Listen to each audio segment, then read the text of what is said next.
Abu Dujanah, kesatria berikat kepala merah, prajurit yang tidak takut mati. Di tengah riuhnya pasukan muslim yang bersiap menghadapi perang, seorang lelaki bertubuh tegap berdiri di antara para sahabat. Ia menggenggam pedang dengan mantap, matanya tajam, penuh semangat juang yang membara. Namanya Abu Dujanah. Seorang prajurit dari suku Khazraj yang terkenal dengan keberanian dan keganasannya di medan perang. Namun, ia bukan sekadar seorang pejuang biasa. Ia adalah sosok yang hanya mengangkat pedangnya demi Allah dan Rasul-Nya, bukan untuk sekadar membunuh atau mencari kehormatan duniawi. Dalam setiap pertempuran, ada satu hal yang selalu menjadi ciri khasnya, ikat kepala merahnya. Ketika Abu Dujanah mengikatkan kain merah di kepalanya, semua orang tahu bahwa ia telah memutuskan untuk bertempur hingga titik darah penghabisan. Ia tidak akan mundur, tidak akan menyerah, dan tidak akan takut mati. Dan inilah kisahnya, tentang seorang pria yang namanya mungkin tidak sepopuler para sahabat besar, tetapi keberaniannya menggetarkan medan perang dan mengukir sejarah yang abadi. Pedang Rasulullah dan janji seorang kesatria. Pada hari menjelang perang Uhud, Rasulullah menghunuskan pedangnya ke arah para sahabat. Siapa yang mau mengambil pedang ini dengan haknya? Tanya beliau. Seketika itu, para sahabat saling memandang. Beberapa dari mereka, termasuk Umar bin Khattab dan Ali bin Abi Thalib, mengulurkan tangan. Namun, Rasulullah tidak langsung memberikan pedangnya. Ia mengulangi pertanyaannya, seakan ingin menekankan bahwa pedang ini tidak boleh diambil sembarangan. Dari barisan pasukan, Abu Dujanah maju ke depan. Apa hak dari pedang ini, ya Rasulullah? Tanyanya dengan suara lantang. Rasulullah tersenyum dan berkata bahwa engkau menggunakannya hingga ia bengkok karena bertemu musuh.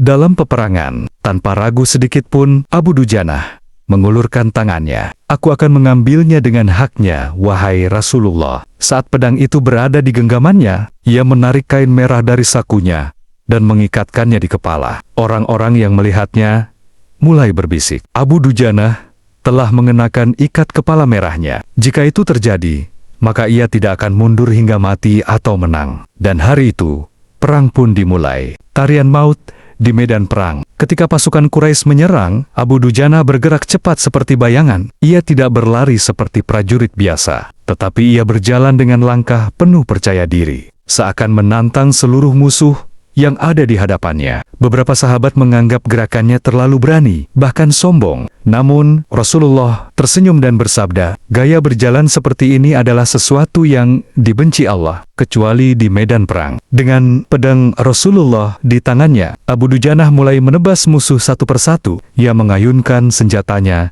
dengan kekuatan luar biasa, merobohkan lawan dengan presisi yang mengerikan. Setiap kali seseorang mencoba menahannya, Abu Dujanah menebasnya tanpa ragu. Di tengah pertempuran, ia melihat seseorang yang tampak memimpin pasukan Quraisy. Dengan sigap, ia menerjang, menebasnya, dan terus melangkah ke barisan musuh. Namun, tiba-tiba, ia melihat seorang wanita di antara musuh-musuh itu. Wanita itu bukan sembarang wanita. Ia adalah Hindun binti Utbah, istri Abu Sufyan. Wanita yang kelak akan mengoyak hati Hamzah bin Abdul Muthalib dan memakan hatinya sebagai balas dendam. Hindun adalah orang yang paling membenci Islam. Abu Dujanah menatapnya, mengangkat pedangnya, siap menebas. Namun, tiba-tiba ia menurunkan pedangnya. Dalam hatinya, ia berkata, aku tidak akan menggunakan pedang Rasulullah untuk membunuh seorang wanita. Meskipun ia adalah prajurit tangguh, ia tetap memegang prinsip Islam. Pedangnya hanya untuk bertarung dengan prajurit,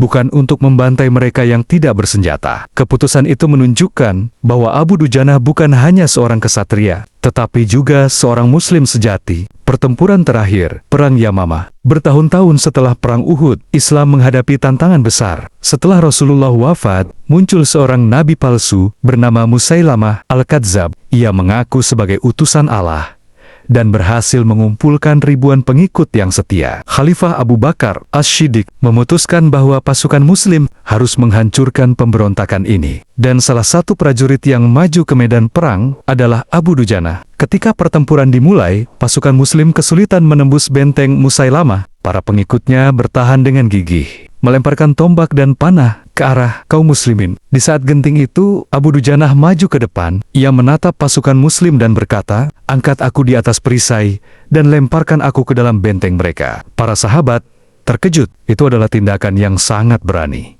bahkan gila. Namun, mereka tahu bahwa Abu Dujana tidak pernah takut mati, maka beberapa prajurit mengangkatnya di atas perisai dan melemparkannya ke dalam benteng musuh. Saat ia mendarat, ia langsung berhadapan dengan puluhan prajurit musuh. Dengan pedangnya, ia menebas dan mengalahkan mereka satu persatu. Darah mengalir dari luka-lukanya, tetapi ia terus bertarung. Akhirnya, setelah pertempuran panjang, benteng berhasil direbut. Musailamah dibunuh, dan pasukan Muslim meraih kemenangan besar. Namun, di antara para pahlawan yang gugur, ditemukan jasad Abu Dujana. Ia tewas dengan puluhan luka di tubuhnya, tetapi senyuman masih terukir di wajahnya. Kesatria yang dicintai di langit. Ketika kabar kematian Abu Dujana sampai ke Madinah, para sahabat menangis. Umar bin Khattab berkata, seandainya kita memiliki lebih banyak pria seperti Abu Dujana, tidak ada musuh yang bisa mengalahkan kita. Ia bukan hanya seorang prajurit, tetapi seorang kesatria sejati yang bertarung bukan untuk dunia, tetapi untuk akhirat. Ikat kepala merahnya